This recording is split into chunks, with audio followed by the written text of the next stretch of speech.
Thank you, Mr. Speaker. We will be voting in favor of this legislation, but I just have a few comments to make.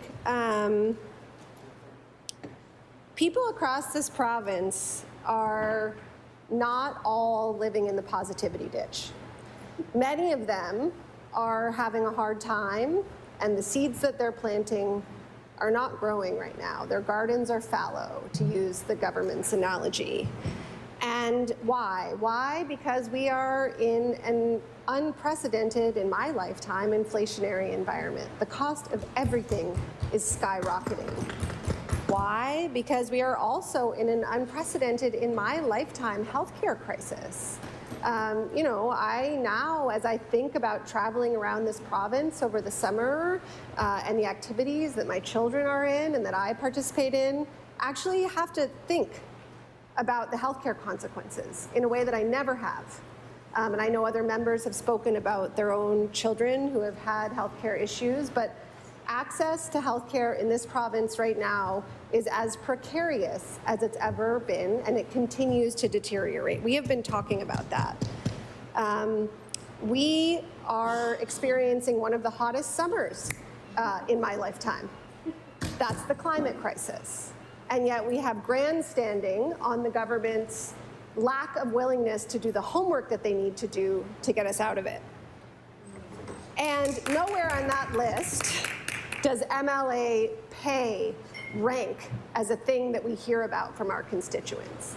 All of the other things I mentioned, I hear about every day.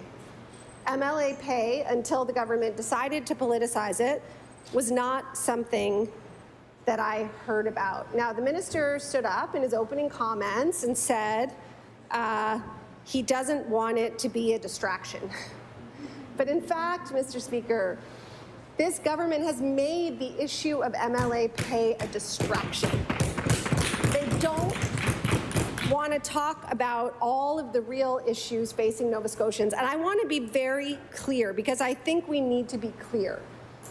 When the parties were briefed on the report of the independent panel, we were told explicitly that if there was agreement between the three parties on what to do with this legislation, there would be no need to recall the legislature until the fall.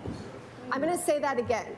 There was no requirement to recall the legislature until the fall. And so, why are we here? We're here because the government wanted to be clear with Nova Scotians, I suppose, that, you know, they were, as in their words, standing in solidarity. Again, Mr. Speaker, I don't think that many Nova Scotians struggling to pay the bills would see capping an increase to folks who make, you know, north of $80,000 a year solidarity, in particularly. And so, you know, we've been here proposing real things that the government could do. And you know, I should say, I don't actually think it's the government's role to stand in solidarity. The government's role is to do their job. And at this point, I think their job is to make a difference in the lives of Nova Scotians for the issues that matter most to them. And that is the healthcare crisis, and that is the cost of living crisis. And yet, again and again, we have seen deflection of those questions in this chamber. I also want to take a moment and just say something about this report. So the government, the idea that this has happened at the earliest possible moment when the government found out about this, that is not true. This panel was struck months ago. The inevitable conclusion of this panel after a 10-year pay freeze was an increase in pay. Everyone knew that that would happen. And yet, the government did not do what other premiers have done, rightly or wrongly, which is to prevent the panel from meeting. No, the panel was empowered to do the work, and they did the work. And they didn't just come back and say, MLA should get a pay raise. In fact, they produced a 360-page report. And in that report, they considered pay, and we've talked about that, but they also considered other things. They considered equity and representation. They considered childcare. They considered Mi'kmaq representation. And I'm proud to say that many of these things were in fact in our party's submission to the independent panel. This is what we asked the panel to consider when they came to us and said, what does your party want on the agenda? We said, these are the things that are important to our party that we'd like to discuss. Mr. Speaker, for organizations that care about equity and representation, access to childcare is a workplace issue. The House of Assembly is not immune to that conversation, but the government politicized and blocked any real substantive conversation of that issue. But I want to note that if we want this House to be more representative of the people who live here, we need to adjust and modernize the way we do things. Childcare in particular, the need for childcare or for care for other family members or dependents outside regular working hours. We're not talking about daycare. We're talking about the expenses reasonably incurred when you are doing business. And those expenses are different for different folks, and they impact different folks differently. When I was deciding whether or not to run for office, I had coffee with a former MLA, and he said to me very proudly, you know, my children have never had a babysitter. He had 3 teenagers. And I said, wow, that's amazing. Like, what's the secret? And he said, well, between my in-laws and my wife, we never needed one.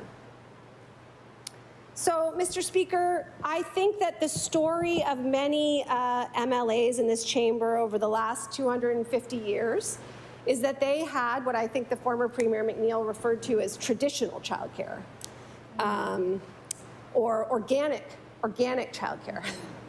So that organic childcare is women, is spouses and mothers, but we want those mysterious organic childcare fairies to sit in this House. We want them here. And so then we need to create a system and a structure that allows that to happen. I think that's what the conversation was about in this report. Were all the recommendations right? I don't know, but we didn't actually get a chance to debate them, and I think that's really too bad. We need to consider how all aspects of this job intersect with gender, race, culture, and disability. There's consideration of these questions in the panel's report, but we have not been able to discuss them, and now we are jettisoning the report entirely. Mr. Speaker, contrary to the aspersions cast during question period, I want to reiterate that the NDP caucus came here to work on behalf of everyday families for the real emergencies that we are living through right now. We came here to do the work that we need to do to understand what people need, but instead we have been subject to political theater. This is theater. All parties have agreed to forego a pay increase. We were told that it could wait. So why are we here? Are we here to talk about health care? Are we here to talk about the cost of living? Are we here to talk about how to meet our climate commitments in a fair way and ensure that people can afford energy? Are we here to discuss the makeup of this chamber? According to the government, the answer to these questions is most decidedly no.